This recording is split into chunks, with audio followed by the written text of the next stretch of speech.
हे दोस्तों, कैसे हैं आप सभी लोग। उम्मीद करता हूँ आप सभी लोग बहुत अच्छे होंगे। आज की इस वीडियो के अंदर मैं आप लोगों को 5 बहुत ही कमाल की 18+ मूवीज के बारे में बताने वाला हूँ। अब दोस्तों, इस लिस्ट को बनाते हुए मैंने एक चीज का ध्यान रखा है कि ये सारी मूवीज 18+ मूवीज होने के साथ साथ इन मूवी की स्टोरीज भी काफी बढ़िया हो। और गाइस, इस लिस्ट के अंदर बताई गई पहली और चौथी मूवी मेरी पर्सनल फेवरेट है, तो एटलीस्ट इन दोनों मूवीज को तो चेकआउट जरूर करिएगा। So let's start the video. अगर बात करें इस लिस्ट की फर्स्ट मूवी के बारे में, तो गाइस इस मूवी के अंदर आप लोगों को निक नाम के एक बंदे की कहानी देखने को मिलती है। निक के 5वीं सालगिरह के दिन उसकी वाइफ एमी कहीं गायब हो जाती है और एमी के लापता होने का जो मेन कल्प्रिट होता है वो उसके हस्बैंड निक को माना जाता है। मूवी के अंदर आप लोग को देखने को मिलता है कि एमी ने खुद को इसलिए लापता कर लिया था ताकि वो अपने हस्बैंड निक को किसी मर्डर के केस में फंसा सके।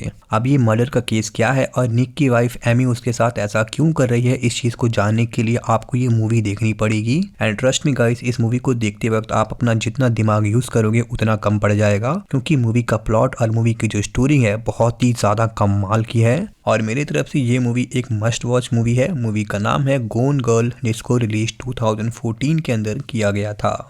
अब दोस्तों, वहीं अगर बात करें इस लिस्ट की नेक्स्ट फिल्म के बारे में, तो इस फिल्म के अंदर आप लोगों को एलिस नाम की एक जर्नलिस्ट और राइटर की कहानी देखने को मिलती है जो कि बहुत ही ज्यादा रिच होती है। अब वैसे तो अपने कैरियर में बहुत सारे फेमस बुक्स को लिखा है, बट इस बार एलिस एक बुक लिख रही है जो कि बेस्ड है प्रोस्टिट्यूशन पर। इस बुक राइटिंग के दौरान एलिस 2 यंग वुमेन्स का इंटरव्यू करती है जिनका नाम एलिसिया एंड चार्लोट होता है। जब एलिस इन दोनों से बात करती है तो उसे रियलाइज होता है कि प्रोस्टिट्यूशन होने के बाद भी इनकी जो लाइफ है कितनी ज्यादा इंडिपेंडेंट है, कितनी ज्यादा फ्री है। और इन दोनों की बातों को सुनने के बाद एलिस खुद किस तरह से कन्फेस हो जाती है इन दोनों के बिजनेस में जाने के लिए, इन दोनों के बिजनेसेस को समझने के लिए। इस मूवी के अंदर आप लोगों को मेनली स्टूडेंट प्रोस्टिट्यूशन के बारे में दिखाया गया है, जो लोग स्कूल कॉलेजेस में पढ़ते हुए प्रोस्टिट्यूशन के बिजनेस में आ जाते हैं।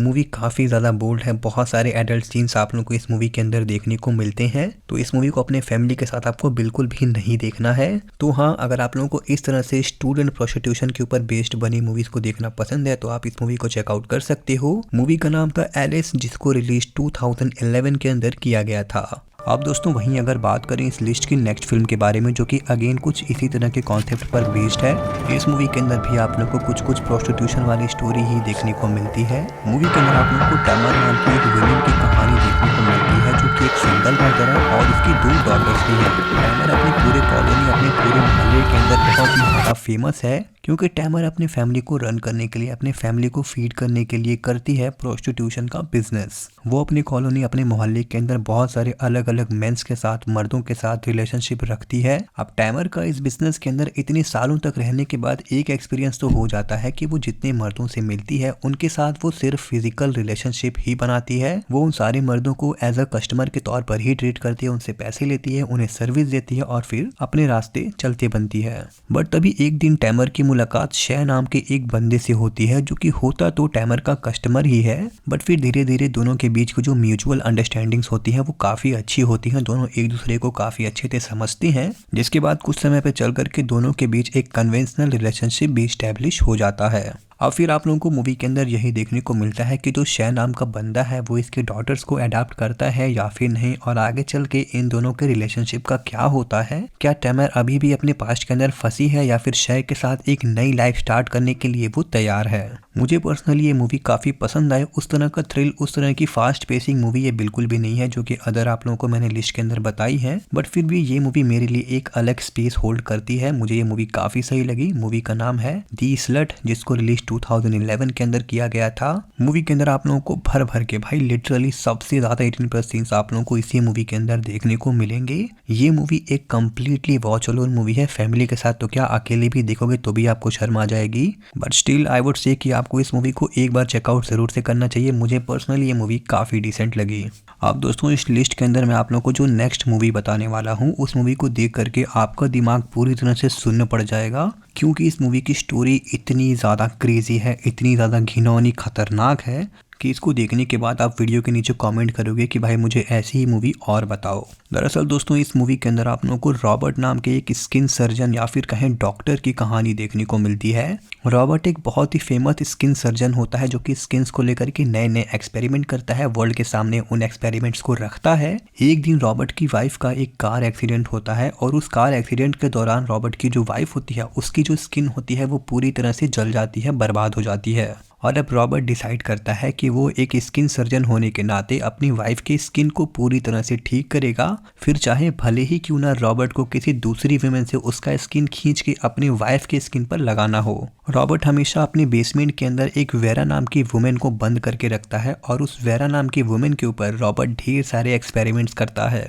कभी वो वेरा के स्किन्स को काट करके अपनी वाइफ की स्किन पर लगाता है, कभी वेरा के स्किन सेल्स को काट करके ये देखने की कोशिश करता है कि वो अपनी वाइफ के लिए एक नया स्किन सेल कैसे डेवलप करे। दरअसल इस एक्सपेरिमेंट के बाद रॉबर्ट ये लोगों को बताना चाहता है कि जिस तरह से आप दुकान से जाकर के ढेर सारे सामान खरीदते हो, जो चाहते हो अपने नीड्स के थ्रू सामान खरीदते हो, कुछ इसी तरह से एक समय पर चल करके आप लोगों का स्किन भी खरीद पाओगे। अब रॉबर्ट अपने इस मिशन में सक्सेस हो पाता है या फिर नहीं, क्या वो अपनी वाइफ की स्किन को रिवाइव कर पाता है या फिर नहीं, एंड मोस्ट इंपॉर्टेंटली जिस लड़की को यानी कि वेरा को जो किडनैप करके वो बेसमेंट में रखता है, वेरा के साथ वो और क्या क्या करता है और क्या इस मूवी के अंदर वेरा सरवाइव कर पाती है या फिर नहीं। कुछ इस तरह की थी मूवी की स्टोरी। ट्रस्ट में मैंने आप लोगों को जितना इस मूवी के बारे में बताया है उतना बिल्कुल ही कम है। जैसे जैसे आप इस मूवी को देखते जाओगे आप इस मूवी से कनेक्ट हो जाओगे, बंध जाओगे, और फिर जो मूवी का क्लाइमैक्स है वो बहुत ही ज़्यादा क्रेजी है। उसी के साथ ही साथ मैं आप लोगों को बता दूं कि ये एक हाईली 18+ मूवी है। मूवी आपको तभी देखनी है जब आप 18+ हो, और फैमिली के साथ तो बिल्कुल भी नहीं देखना। मूवी का नाम है the skin I live in, जिसको रिलीज 2011 के अंदर किया गया था। मैं चाहता हूं कि आप लोग अभी भाग करके जाओ और इस मूवी को चेकआउट करो। मेरी तरफ से ये मूवी आप लोगों के लिए बिल्कुल हाईली रिकमेंडेड है।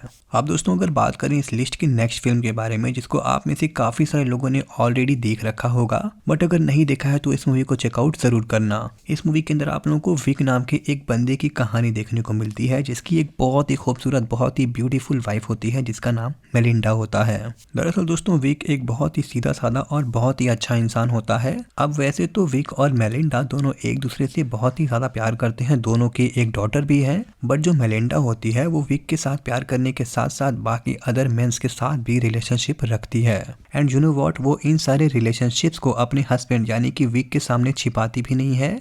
एंड कहीं ना कहीं आप लोगों को ये देखने को मिलता है कि विक ऐसा प्रेटेंड करने की कोशिश करता है कि उसकी वाइफ के एक्स्ट्रा मैरिटल अफेयर होने के बाद भी विक को कोई खास फर्क नहीं पड़ता है, और शायद इसी फर्क न पड़ने की वजह से मेलिंडा उन सभी अदर मर्दों का जो रिलेशनशिप होता है वो विक के सामने ही रखती है। बट एक्चुअल में विक मेलिंडा को लेकर के कितना ज़्यादा पॉजिटिव है, इस चीज़ के बारे में आपको इस मूवी के अंदर देखने को मिलता है। दरअसल जिन जिन मेंस को, जिन जिन मर्दों को मेलिंडा डेट करती है, विक एक बहुत ही नेक और बहुत ही ईमानदार इंसान होने के बाद भी वो एक मर्डरर में कन्वर्ट हो जाता है। और फिर धीरे धीरे करके मेलिंडा जिन जिन मर्दों को, जिन जिन लड़कों को डेट करती है, विक धीरे धीरे करके उनका सफाया करने लगता है। अब विक ऐसा क्यों कर रहा है और किस तरह से कर रहा है, इस चीज़ के बारे में जब मेलिंडा को पता चलता है तो उसका क्या रिएक्शन होता है, और फिर जब इन सब मर्डर्स को लेकर के पुलिस इन्वेस्टिगेशन स्टार्ट करती है तो क्या पुलिस विक को पकड़ पाती है या फिर नहीं।